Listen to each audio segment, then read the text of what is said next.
ছিল সুখী একজন মানুষ যার ছিল অগণিত সম্পদ, ছিল সুখী পরিবার, ছিল সুস্বাস্থ্য, সম্মান, ভালোবাসা। কিন্তু একদিন সব কিছু একে একে তার কাছ থেকে কেড়ে নেওয়া হলো। প্রশ্ন হলো, সে কি ভেঙে পড়েছিল? সে কি আল্লাহকে দোষ দিয়েছিল? শুকরের দিনগুলো। হযরত আইয়ুব আলাইহিস সালাম ছিলেন অত্যন্ত ধনী, দয়ালু এবং আল্লাহভীরু একজন মানুষ। তার ছিল বিশাল সম্পদ, উর্বর জমি, অসংখ্য গবাদি পশু। লোকেরা তাকে সম্মান করত, ভালোবাসত। কিন্তু তিনি কখনো অহংকার করেননি। তিনি বলতেন, এই সবই আমার রবের দান, আমি শুধু একজন আমানতদার। হঠাৎ অন্ধকার, তারপর শুরু হলো পরীক্ষা। একদিন ঝড়ে আগুনে তার সব সম্পদ ধ্বংস হয়ে গেল।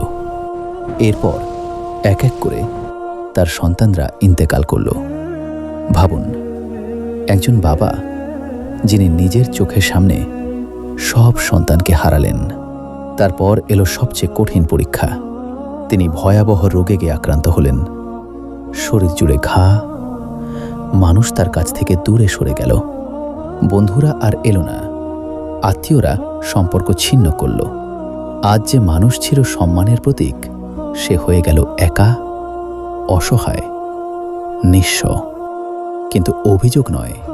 তিনি কি বললেন, হে আল্লাহ, কেন আমার সাথে এমন হলো? না, তার জবান থেকে বের হলো না একটিও অভিযোগ। বছরের পর বছর তিনি ধৈর্য ধরলেন। তার পাশে ছিলেন শুধু একজন, তার স্ত্রী, যিনি সব কষ্টের মধ্যেও তাকে ছেড়ে যাননি। সেই দোয়া। অবশেষে একদিন চরম কষ্টের মুহূর্তে তিনি শুধু মাথা নিচু করে বললেন, হে আমার রব, আমি কষ্টে আক্রান্ত হয়েছি, আর আপনি তো সবচেয়ে দয়ালু। দেখুন, তিনি অভিযোগ করেননি, তিনি শুধু নিজের অসহায়ত্ব স্বীকার করেছেন। এটাই ছিল ঈমানের সৌন্দর্য, রহমতের মুহূর্ত। তারপর আল্লাহর রহমত নেমে এলো।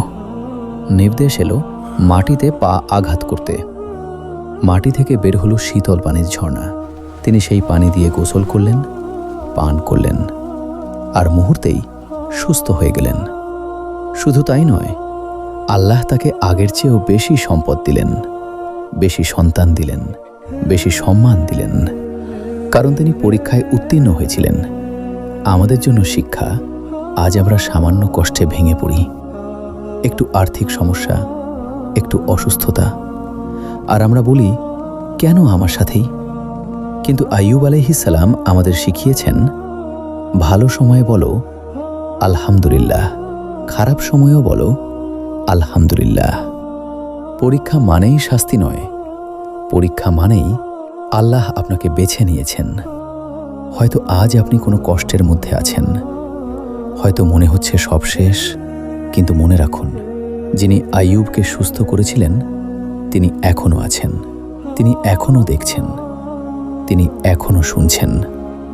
সব হারালেও যদি আল্লাহকে না হারান, তাহলে আপনি কখনোই নিঃস্ব নন।